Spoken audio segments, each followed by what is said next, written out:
গেল 25 জুলাই সামাজিক যোগাযোগ মাধ্যমে একটা ভিডিও ভাইরাল হয়। ওই ভিডিওটি বাংলাদেশ থেকে পোস্ট করা।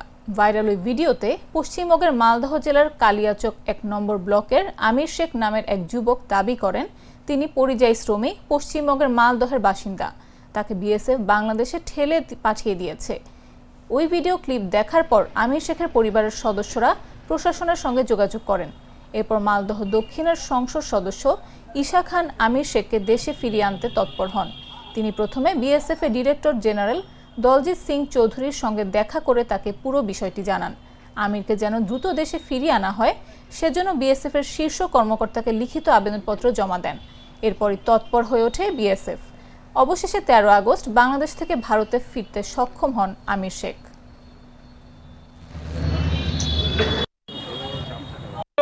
রাজস্থানে কাজ করতে গেছিল, বিএসএফ ওকে ধরে ওকে বাংলাদেশে পাচার করে দেয় বিকজ ও বাংলা বলতো বলে। ওর কাছে ডকুমেন্টস চাওয়া হয়, ও সমস্ত ডকুমেন্টস দেখিয়েছিল, তা সত্ত্বেও ওকে বাংলাদেশ পাচার করে দেওয়া হয়। পরবর্তীকালে আমরা হেভিয়াস কর্পাস ফাইল করে ওকে নিয়ে আসি। আজকে তো আমাদের অনারেবল হাইকোর্ট রায় দেওয়ার পরে ও আজকে বিএসএফ ওকে বসিরহাট থানা আইসির কাছে ওকে দিয়ে যায়।